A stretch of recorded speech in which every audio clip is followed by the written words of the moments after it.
Hi friends, ఈరోజు మనం electromagnetic field theory గురించి మనం బేసిక్స్ నేర్చుకోబోతున్నాం. అందులో ఫస్ట్ కరెంట్. ఛార్జ్ అంటే ఏంటి? Charge is the fundamental property of the matter that cos it to experience a force when placed in electromagnetic field. Electromagnetic ఫీల్డ్లో ఒక particle ఫోర్స్ని experience అయితే ఆ పార్టికల్కి ఛార్జ్ ఉంది అని మనం అర్థం చేసుకోవాలి. సో ఏ వస్తువైనా ఎలక్ట్రోమాగ్నెటిక్ ఫీల్డ్లో పెట్టినప్పుడు అది ఛార్జ్ని, అది ఫోర్స్ని ఎక్స్పీరియన్స్ చేస్తే దాన్ని మనం ఏమంటాం? ఛార్జ్ అంటాం. Charge carrying particles are electrons. So ఛార్జ్ని క్యారీ చేసే పార్టికల్స్ మనం ఏమనాలి? ఎలక్ట్రాన్స్ అనాలి. అయితే ప్రోటాన్స్ కూడా ఎలక్ట్రాన్స్ ఉన్న ఛార్జీ కలిగి ఉంటాయి, కానీ ప్రోటాన్స్ మూవ్ అవ్వవు కాబట్టి అట్లా మనం ఇక్కడ కన్సిడర్ చెయ్యం. Symbol used for electrical charges Q, capital Q or small Q. Capital క్యూతో కానీ స్మాల్ క్యూతో కానీ మనం రిప్రజెంట్ చేస్తాం. The SI units of charge is coulomb. C capital C లెటర్తో మనము దీన్ని ఇండికేట్ చేస్తాం. The number of electrons in an atom determines its charge. Total charge ఎంత ఉంది అనేది నెంబర్ ఆఫ్ ఎలక్ట్రాన్స్ డిసైడ్ చేస్తాయి. సో ఒక ఎలక్ట్రాన్ తో ఛార్జ్ ఎంత? 1.602 × 10⁻⁹ కూలుంబ్. అయితే టోటల్గా ఒక ఛార్జ్ ఎంత ఉంది ఒక వస్తువుకి అనేది తెలియాలంటే Q = NE అనే మనం ఫార్ములా వాడుకోవాలి. సో Q = NEలో N దేన్ని ఇండికేట్ చేస్తుంది అంటే నెంబర్ ఆఫ్ ఎలక్ట్రాన్స్ ఇండికేట్ చేస్తుంది. E అనేది ఒక ఎలక్ట్రాన్ తాలూకా ఛార్జ్ని ఇండికేట్ చేస్తుంది. Next behaviour of electrical charge, it's state of motion. Static charge at rest. ఒక ఛార్జ్ అనేది కాన్స్టెంట్ ఉంది, రెస్ట్లో ఉంది, అప్పుడు దానికి కేవలం ఎలక్ట్రికల్ ఫీల్డ్ మాత్రం ఉంటుంది. Static charge creates an electrical field around it. In static charge electrical field has potential energy. So దీనికి ఏముంటుంది? పొటెన్షియల్ ఎనర్జీ మాత్రమే కలిగి ఉంటుంది స్టాటిక్ ఛార్జ్లో. Next charge with constant velocity. Charge అనేది ఒక కాన్స్టెంట్ వెలాసిటీని కలిగి ఉంది. ఇక్కడ మీరు అర్థం చేసుకోండి, కాన్స్టెంట్ వెలాసిటీ కలిగి ఉంది.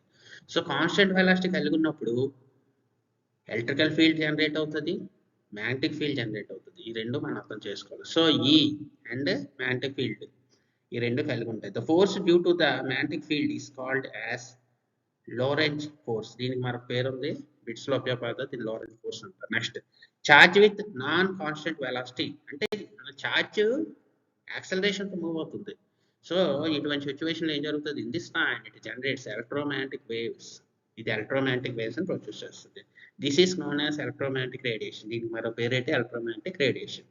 In this scenario we observe electrical field, variable magnetic field and electromagnetic field. So ఈ నాన్ కాన్స్టెంట్ వెలాసిటీలో ఈ మూడు ఉంటాయి. సో ఫస్ట్ స్టాటిక్ లో విత్ ఎలక్ట్రికల్ ఫీల్డ్ ఉంటుంది, కాన్స్టెంట్ వెలాసిటీతో మూవ్ అవుతున్నప్పుడు ఎలక్ట్రికల్ అండ్ మ్యాగ్నెటిక్ ఫీల్డ్ ఉంటుంది.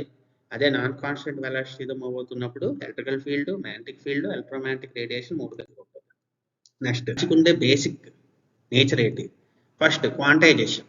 Electrical charge is not continuous but comes in discrete units. So charge అనేది ఒక డిస్క్రీట్ యూనిట్, ఒక నెంబర్తోనే మనం మల్టిప్లై చేయడానికి అవుతుంది. ఎందుకంటే ఏ అనేది కాన్స్టెంట్, సో ఎన్ అనేది నెంబర్ వేరే అవుతుంది. సో టోటల్ ఛార్జ్ మనం కనుక్కున్నప్పుడు Q = NEలో ఎన్ అనేది ఎప్పుడు ఇంటిజర్ అయ్యి ఉంటుంది. ఇంటిజర్స్ అంటే 1 to infinity ఆ negative numbers what ever it may be, మనం ఇంటిజర్స్ నే వాడాలి. Next conservation.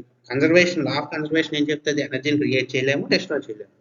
సో అదే ఫార్ములా ఇక్కడ కూడా మనం వర్తిస్తాం. Total electrical charge in a closed system remains constant. Closed system లో టోటల్ ఎలక్ట్రికల్ ఛార్జ్ అనేది కాన్స్టెంట్ ఉంటుంది. Charge cannot be destroyed, only transferred from one object to other. So మనం ఏం చేస్తాం? ఛార్జ్ని ఒక ఆబ్జెక్ట్ నుండి మరొక ఆబ్జెక్ట్ కేవలం ట్రాన్స్ఫర్ చేస్తాం. Next additivity. Electrical charge are scalar quantity. So electrical charge అనేది ఒక scalar quantity, they can be added, వాటిని యాడ్ చేయొచ్చు, సబ్ట్రాక్ట్ చేయొచ్చు. సో టోటల్ ఛార్జ్ కావాలంటే Q1 + Q2 + Q3 7 up to Qn, are ఏదైనా నెగిటివ్ ఉంటే మైనస్ పెడతాం. Next charge is invariant. The magnitude of the electrical charge does not change with the speed of the particle. So మనం స్పీడ్గా పరిగెట్టినప్పుడు మన energy తగ్గుతుంది, కానీ ఎలక్ట్రాన్స్కి energy అనేది తగ్గదు, దాని ఛార్జ్ అనేది కాన్స్టెంట్గా ఉంటుంది. Charge remains constant in physical process. Next Coulomb's law, ఇది చాలా important law. So Coulomb's law ఏం చెప్తుంది? Force = K × Q1 Q2/R². So Q1 Q2 అనేవి ఛార్జెస్. సో Q1 Q2కి ఇది ప్రపోర్షనేట్ గా ఉంటుంది. The force F is directly proportional to the product of the magnitude of the charge Q1 Q2. Q1 Q2 ఎక్కువ ఉంటే force అనేది ఎక్కువ ఉంటుంది, Q1 Q2 తక్కువ ఉంటే ఫోర్స్ తక్కువ ఉంటుంది. నెక్స్ట్ ఇంకా ఈ Q1 Q2 మధ్యలో ఉన్న డిస్టెన్స్ కి ఇది ఇన్వర్స్లీ ప్రపోర్షనేట్ గా ఉంటుంది. The force is inversely proportional to the square of the distance r between the charges. Force is inversely proportional to 1/r². So ultimate గా వీటిలన్నిటిని కలిపి మనం force is equal to K into Q1 Q2/r² అని చెప్తాం. So ఇందులో K అనేది ఏంటి?